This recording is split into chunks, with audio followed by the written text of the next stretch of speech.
Hello everybody, welcome back to Wolf Song.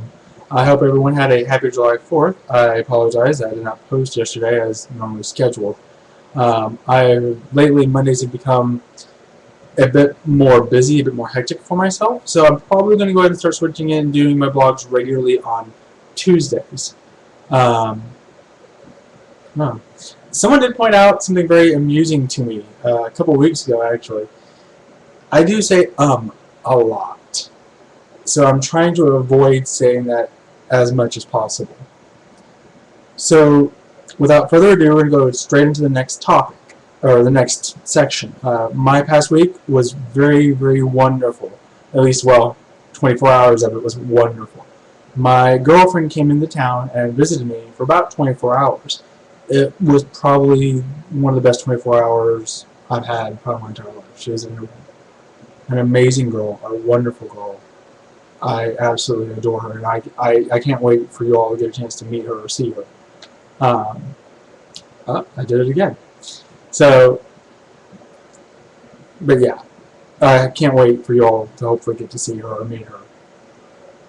So on to the next section, which is topics of other people's. We're going to go, and I'm going to go deal with the topic that White Cloud had managed to further segregate for me. I'm going to tackle graphics of video games and how they've changed in the last 20 years or so. For those of you all who have played video games that long, if you remember when we started, they were just little blobs, like little blobs of color, with a little bit of line here, line there to kind of distinguish different characters. Not really good on the details. We're talking 8 bits here, like Dragon Warrior, Final Fantasy, the original one, and then as it went on, it became a bit more detailed, a bit more in depth, but it was still 2D. As it's continued to progress, it's become just better defined. We now have 3D graphics, almost a 4D sort of thing, especially with the whole time element. It's kind of crazy. They've just gotten a lot better, a whole lot better, almost cinematic quality. In some cases better than cinematic quality, in my opinion. And a lot of that's just due to advances in technology and advances in gaming systems. So we're going to go ahead and go into that's it for that particular topic, because really there's not a whole lot to it. It went from 8-bit, which actually a little bit before 8-bit, but we're going for RPG. So 8-bit to, I think we're at 132, maybe 264. I'm not completely sure on that. If someone has the exact numbers, that'd be wonderful. If they post them, I'll happily put them up there. So the next section is my topics. Someone suggested I should talk about misconceptions of history, and well, with it just being July 4th, I figure there's some misconceptions I should go on with that. For one thing, July 4th is an interesting holiday because technically the Declaration of Independence was actually signed on the 3rd and sent off on the 4th. So we celebrated independence. Funny enough, we weren't even independent by that point in time. It took a while for countries to recognize that we were a nation, a country of our own, separate from the British. It took a very long time. With the exception of France. France recognized it immediately. Well, not immediately, but rather quickly. Helped us out. And actually, if it wasn't for the French, we wouldn't be separated from England. So we would have lost the Revolutionary War. France kind of came in, helped us pound the English, and that was that. Another thing is that the forefathers, John Adams, Thomas Jefferson, all that. It's funny because the whole issue of slavery. Originally, when Thomas Jefferson wrote the Declaration of Independence, slavery was outlawed. However, the South refused to sign it until he took that out. So it was more or less the Southern representatives who forced slavery to stay in. And Thomas Jefferson's response to that was, this issue won't lie down.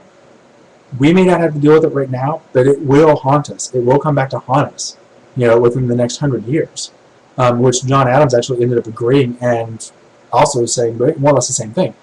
Ironically, it was about 90 years later when, Civil War happened over mostly the issue of slavery. I said again. But we're going to go ahead and just go into the next question. Now, last week I asked you all what truth is to you all, what it means to you all.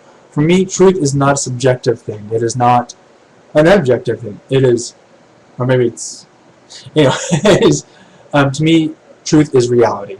What is real? And a lot of people like to say, oh, well, if human race didn't exist, the Earth wouldn't exist, or we wouldn't know it would exist, etc. I firmly believe it would. The Earth would exist. If humans just completely stopped existing altogether, the Earth would still exist. Everything that is here would still exist. That is truth to me. And you're more than welcome to argue that and disagree with me, but that's just how it is.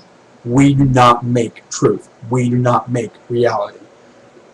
Our perceptions have an effect on our perception of reality affect us. It has us change what our personal realities are. But reality, what's here, what exists, that's real. That's truth to me. So my next question for you all is, if you only had one day to live, and you knew it, what would you do?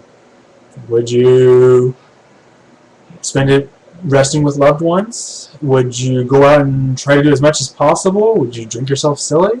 What would you do? Well, I said again. That's what, 4 times? 5 times? Anyways, that is all for Wolf Song this week, and hopefully I'll see you all here next week. Remember, it's going to be on Tuesdays from now on, so feel free to watch on those days, on Tuesdays. I'll see you all then. Have a great week.